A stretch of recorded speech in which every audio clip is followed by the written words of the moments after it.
Welcome to the Ecommerce Alley Podcast, where we believe that in order to build a life-changing business, you need passionate leadership, smart operations, and of course, powerful marketing. My name is Josh Coffey, and I've spent the last 11 years or so helping e-commerce businesses generate hundreds of millions in sales with our operating frameworks. And if you're interested, by the way, in learning more about our courses, training, resources, free and paid that we have, our coaching, things like that, check the links in the description to see what it's all about. Now, in this episode, what I want to talk about is something that's kind of personal to me, because I want to talk about my top 9 meeting and workflow hacks this year that have just transformed just my productivity and the output that I have as an entrepreneur. And I think that productivity and focus on your workflow is just it's underrated. We just start our days, we get right on into it, and before you know it, a lot of times you're at the end of the day and you're looking back and you're saying, where the heck did my day go? I can't put a finger on what went right, what went wrong. All I know is I don't feel like I got a whole lot done, and I was just going through the motions. And so coming out of 2023, I decided I want to change some things. I'm going to change it up in ways that I've just never done before. Some things are ideas I've always wanted, things I always wanted to do with my workflow and with meetings, and I wanted to try some things. And some things worked, some things really didn't. But these 9 things made a massive difference on my ability to get a lot of output with even less time than I was spending. So the first thing that I did was a 5 a.m. start. And here's what this looks like. I'm up, I have coffee in hand, and I'm working early. And evenings are usually when I now work out, which is a huge shift for me, because over the rest of my life, ever since I stepped foot in gyms and I started working out, I was a 5 a.m.er. I would get up at 5 a.m. and I would go hit the gym. But the challenge that I always found with that was the morning is when my brain is the freshest. And I don't necessarily need to use my creative juices in my brain to work out. And so I ended up flip-flopping my schedule at the beginning of the year. And it was really tough because I CrossFitted for so long and all my friends are in the morning and people that I knew, but I switched my schedule. So at 5 a.m., I'm up. I have coffee. My dog Maxwell comes down. We do our routine at 5 in the morning, and he eats his food and he comes and lays in his bed right next to me. And I get right into deep work right out of the gates. And this changed tremendously the output that I was able to do, because the problem was I would get to the end of the day and my brain would be fried. I would have no energy or capacity to do a lot of stuff. And so I was very unproductive later in the day. And so that was a big shift. 5 a.m. start. Even if you don't wake up at 5 a.m., I encourage you, see what it feels like and what happens when you just wake up early or you just start your day diving right on into it. The second thing that I did was no meetings before noon. And the only exception are 30 to 60 minute internal team meetings that we'll do throughout the week. It just kind of depends on the day. Sometimes it's only 30 minutes. Sometimes it's 60 minutes when we're doing full team meetings on Mondays. But other than that, no meetings before noon. And this also kind of assisted me in the whole brain freshness aspect, because what I found was on meetings, my energy level would be drained from meetings because you're talking, you're on camera, you're worried about hey, how do I look in my camera? Is anything weird? Do I look weird in my camera? Right? So you have all these things that are kind of going on. And when I removed meetings before noon, suddenly I was able to use all of that brain capacity and energy in the morning to get so much stuff done. And then in the afternoon, I'd be okay, great. Now I could use the remaining energy that I have having conversations with different clients and even with team members. So that was number 2. Number 3 was front-loading meetings in the week. And so for me, meetings are now not Monday, Tuesday, Wednesday, Thursday, Friday. All meetings are front-loaded, and then we work back. So what that means is, every meeting that we're doing, so usually the week before, my assistant Bree is booking meetings. Or as people are coming in and we're getting meetings set, we always begin with Monday as options. And then we present Tuesday as options. And then we present Wednesday as options. And I don't present Thursday or Friday as options. Those are not options. I only do Monday, Tuesday, Wednesday. If we can't get the meeting in, something else has to be canceled, or we have to move the meeting to the next week. The fourth thing that I did was I then backloaded those meetings. And so Bree begins looking at booking meetings back to front. And so we first start with, we front load the week, Monday, Tuesday, Wednesday. So as my week begins, my meetings are the heaviest, and then they begin to go down. So I'm batching the meetings that I'm doing, and I'm doing them, by the way, back to back. So we're always butting meetings up against each other. What I found was when I did meetings and I had 15-minute buffers, I used to add buffers in all my meetings. I want a 15-minute buffer to make sure I could freshen up, whatever that is. But then the problem is, how many meetings do you know that you have a 15-minute buffer and it's supposed to be 45 minutes and it goes the whole hour? Well, it already is happening. And so that 15 minutes just becomes an extended meeting because you know that you don't have anything after that, or you have the 15 minutes, but there's nothing that you can get done in those 15 minutes anyway. And so we'll book meetings. The front of the week is priority, and Monday through Wednesday, and meetings decrease as the week goes on. By using that, they just naturally decrease. And we go back to back with them, and then we book back to front. So Bree will start with offering times at 4 p.m., then 3 p.m., then 2 p.m., then 1 p.m., then 12 p.m. And so we'll book back to front. We'll do front to back from a week standpoint, and then on a day standpoint, we'll then book back to front because my objective is to say, how do I use the most of my creative juice is early in the day, because as the day progresses, that creative juice begins to deplete. Number 5 is I started taking deep work days, and these are 1 to 2 days per week. For me, that is Thursday and Friday. Unless something comes up, we have an event, sometimes one of those turns into that. But for the most part, 1 to 2 days a week, Thursday and Friday primarily, are for just intense, super deep, focus-driven, needle-moving projects. These are things that really move our business forward. And when I didn't do this, the challenge was meetings would be scattered throughout the week. And then I try to find these big blocks of time to work on really important, deep work in our business that would move our business forward, like the systems that we needed, the templates that we needed, the messaging that we needed, tons of writing. A lot of my job is just writing in our organization. And so I have to write a lot of stuff. But the problem is when you have 30-minute gaps or hour-long gaps to do stuff, it's hard to move big projects forward. And so I take 1 to 2 deep works per day, and it's so fun because for me, those are the days that I love the most. Those are the days where I film content. I'm filming this right now on a Thursday, and I have no meetings. I have no meetings tomorrow. These are my deep work days where I get to do stuff that moves the needle, but a lot of it is the most fun stuff to me as well. I get to write. I get to think. I take time to just go to coffee shops and we have a problem or an equation we want to solve or a question that we want to answer, and I will go and I will think and I will write and I will come back with the solution.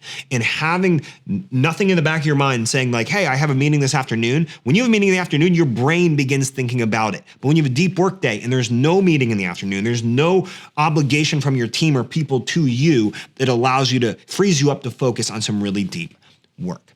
The 6th thing that I did was I limited my calendar access. And so if you're like me, you know that going back and forth over email to schedule a time to do something is kind of annoying. And it's a lot of times easier to just say, oh, hey, here's my Calendly link. Here's my Acuity link, whatever your booking calendar is. Here's my link. And I've done this my entire entrepreneurial career. I mean, I've done this for 11 years now. But earlier this year, about 5 months ago, I began limiting my calendar access. And only select people can book directly. So we had to change all my calendar links. So anybody that had calendar links that could just book with me, even one-on-one consulting. When clients hire me for consulting, there are some clients that would have that link and they would just go back to that link and they would just book it. And I was totally fine with it. But the problem was the link lost us control. And so suddenly we couldn't book back to front because people could book on their own and they would book a 1:30 p.m. in the middle of the afternoon and I would have the whole remainder of the day free. And so you lose control with our back to front methodology. And so what we did was we actually deleted those links. We had to create new links. And now everybody has to go through my assistant, Bree, who goes back and forth. Now, what I would also say is this: if you do not have an assistant, then just go back and forth anyway. It gives you more control of booking back to front for your days. And if you don't, then what's gonna happen is they're gonna book it and they're gonna book it earlier in the day. That's just what my observation is. Number 7 is I began using Otter AI for meeting summaries. Now, over the last couple of years, I have tried a lot of different meeting softwares. I tried Fireflies and I've tried Otter, and there's like one more that I tried. I can't remember the name right now, but I've tried meeting AI tools where it'll pop into your Zoom meeting and it'll say, hey, Josh's Fireflies or AI note taker. It'll say it in there and it'll summarize the meeting and it'll provide action items. And sometimes you can, like with Fireflies, I could adjust the AI prompts, and we try these every 6 to 12 months. We're like, hey, let's give them another go because they're constantly getting better. Just like we see ChatGPT and a lot of other tools, Claude, getting a lot better now. Well, Otter AI has come a long way since I used it a few years ago. And it's now to the point where when I'm on meetings, I don't take notes. It actually takes the notes and it provides action items that are about 90% accurate. In fact, I do a lot of one-on-one coaching and consulting. And when I wrap up that session, the fact that I didn't have to take the notes was wonderful because I was able to stay engaged in problem solving with clients in the conversation. And what's interesting is for the first while, I was taking notes manually while Otter AI was taking notes as well. And as it was generating its own action items, and I was writing down the action items. And I wanted to see, would the action items line up with the action items that I said and wrote down? And what I found was they were about 95% accurate. In fact, there were times when the action items that Otter AI or my AI note-taking tool was able to write were better than mine. Like it said it with more elegance in preciseness than mine. And it was even using all the lingo. It's talking about blended ROAS and blended CPAs, and like it's using metrics in words in putting those into action items that are very industry specific. So that was a really good sign to me that this has come a long way. And now the cool thing is, as soon as my meetings are wrapped up, it emails the summary of the meeting and it emails the action items. And then my assistant, Bree, is able to pop in there, grab the summary, go to the client profile, add it in the client notes, and then add the action items in the client profile that we have or whoever I'm meeting with, because we have internal profiles on everybody we meet with. And we just add the action items in there. And then we have an email template that we just literally send, and it takes less than 2 minutes to send recap emails. It's unbelievable. The eighth thing that I did was ending meetings early. So like when your agenda is covered and the next steps are pretty clear, we can just wrap it up.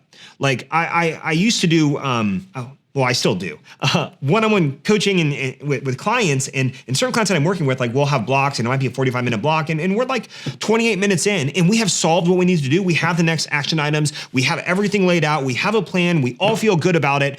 And there's still 17 minutes left on the clock. And so I used to just fill the time. And I'd be like, okay, well, let's go do this. Let's go do this. Let's go do this. Or we just shoot the breeze and fill time just because the time is there. And so what I started doing was saying, okay, well, it sounds like we wrapped it up. Is there anything else we need to cover? And most of the time it's like, no, I'm good to go. Do you feel clear on what you need to do? And they're like, yep, I feel clear on what I need to do. And then you just adjourn and you just move on. I would do every week, Bree and I, we'll do like a weekly planning session for about 30 minutes in the morning before our big team meeting. And so we'll get in, we'll outline my priorities for the week, things I need to offload, all of that good stuff. And we were doing them for 30 minutes. And then what we found was we were able to do them in 10, and we were just spending 20 minutes diving into other random stuff that we didn't need to dive into. So you know what? We just do the meeting for 10 minutes and then we're done. And so just ending meetings early and not staying on the meeting just for the sake of having the meeting will save a boatload of time. And finally, the ninth shift that I made this year to just workflow in general is moving myself and our team to daily checklists in Notion. And so this is a little different than managing projects. So we use a tool called ClickUp for project management.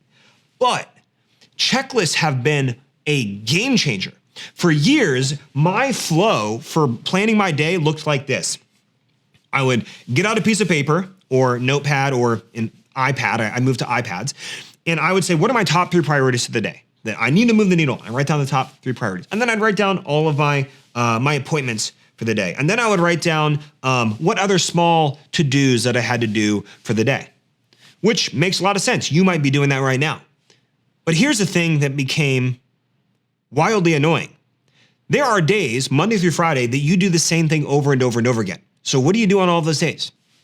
You write the same thing down over and over and over and over again. And so every morning, I have to prep our sales team meeting. It takes me about 10 minutes to prep, pretty simple. But I have to prep the sales team meeting. And so if I would put on my small to-do list, like prep sales team meeting, prep sales team meeting, prep sales team, every Monday, prep team meeting, prep team meeting, prep team meeting. They're the same things that happen every single day. Every day I have to spend 30 minutes. I allocate 30 minutes to hop into one of our coaching communities, answer any questions or all outstanding questions for 30 to 60 minutes in the morning and then the afternoon. And so there's a lot of stuff that you do over and over and over again. Now, what if every day or every week you had a Monday checklist, you had a Tuesday checklist, a Wednesday, a Thursday, a Friday checklist? Well, we have these and we built these out in Notion, and they're really convenient because each team member has their own daily checklist for the whole week, or their weekly checklists for the whole week. So they all have 5. And so what happens is they create cadence, and it creates accountability because you can go in and you can check off what you did that day.